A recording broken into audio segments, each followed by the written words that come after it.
I want to tell you, my dear brothers and sisters, that we are living in a day when reverence for God is going down. There is not the reverence for God today, even among Christians, that there should be. Today's Christians are musicians and workers, but not worshippers. Worship is a rare thing. Very few people know what it is to worship God in reverence.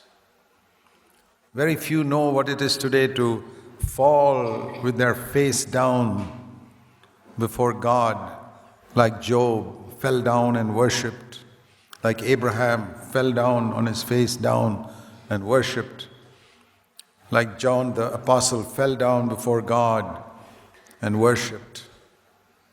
Do you ever do that? It's a wonderful thing to do. I love it sometimes just to lie flat on my bed before God and worship Him, my face down. That is such a rare thing to see nowadays. And very few preachers are worshippers. And that's the reason why there's so much shallowness in Christendom. If you're not a worshipper, you can't serve God aright. And the worshipper is one who recognizes, I'm not worthy.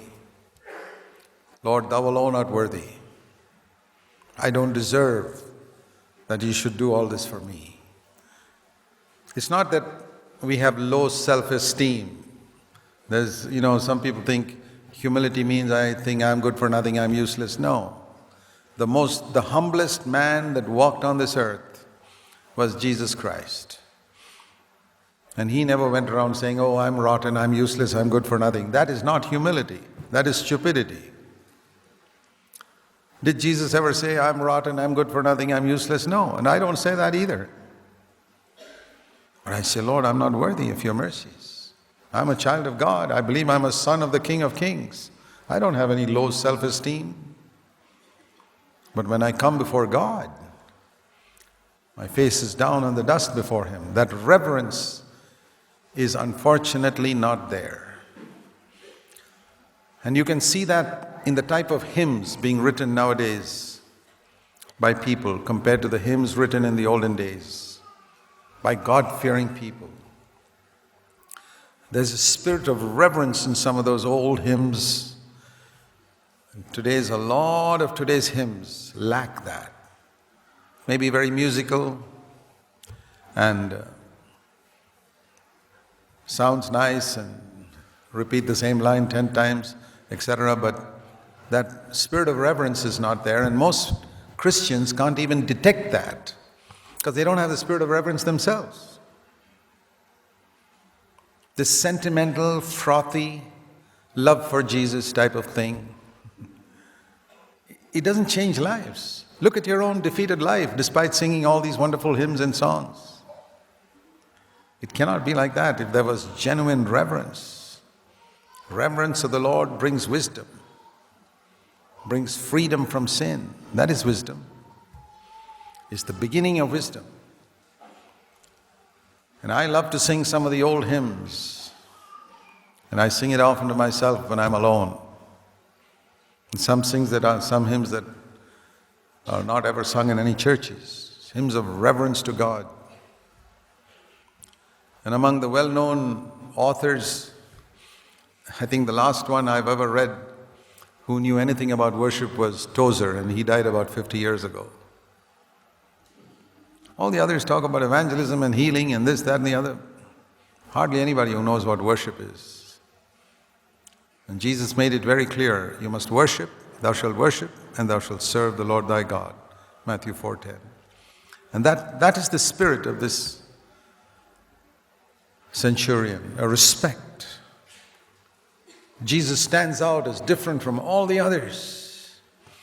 I was thinking of this the other day when I was reading John 21. It says in John 21 that the disciples were fishing It's the last chapter and the last miracle that Jesus did. And they were fishing and they didn't catch anything.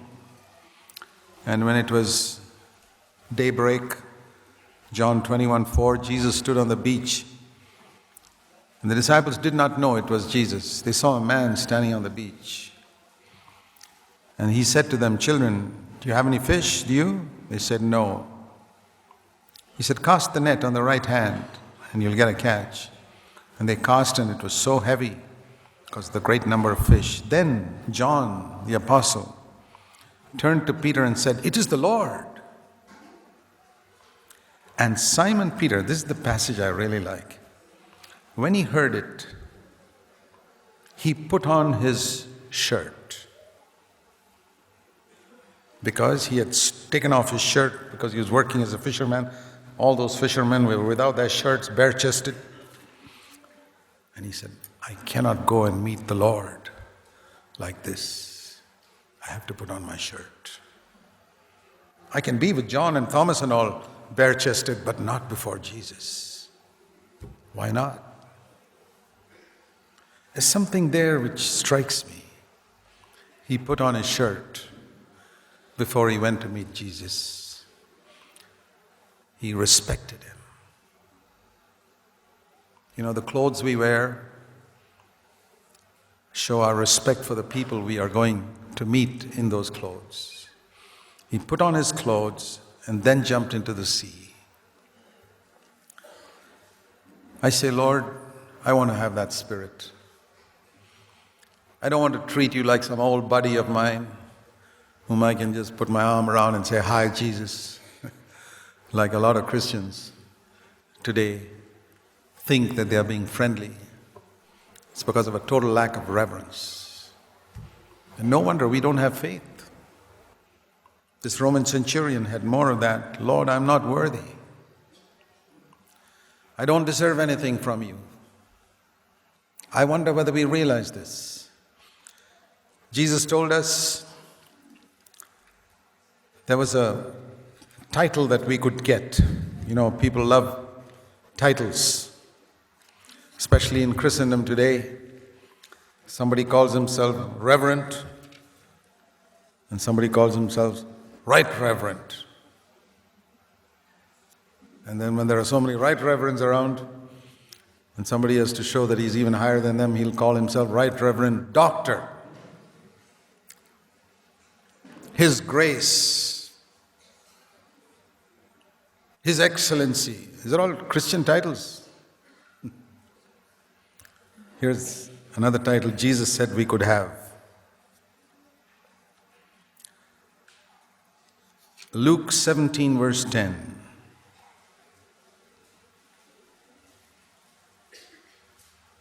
Luke 17, verse 10. When you have done every single thing that I have commanded you, and that'll take some time. When you have done every single thing that I've commanded you, then you can take this title, I am an unworthy slave. I am an unprofitable servant. Do you want that title? How many people want that title?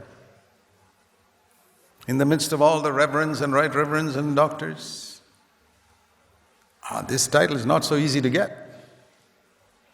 You have to do everything that Jesus has commanded you. And when you have done every single commandment that I have given you, then you get this title, I am an unworthy slave. I have only done what I should have done. I have not done anything extra. I tell you, my brothers and sisters, we need that spirit back in Christendom. And we need that spirit in our churches. There's too much of shallowness in our young people and in the older people. Where is that sense of reverence and respect among our elder brothers? I hope there is. I don't know all of your lives. But I tell you, we have lost everything if we have lost reverence for God. I don't care if I lose my gift of preaching or lose my voice or I've often said, Lord, if you take away my voice that I can never speak again, I take away my health, I have to lie down paralyzed in bed, there's one thing I can still do, which is the main thing I want to do in any case. I can worship you. So I won't be discouraged. I will not be discouraged, because if I'm locked up in some prison for preaching the gospel, I can be a worshiper. Who in the world can stop me from being a worshiper? Nobody.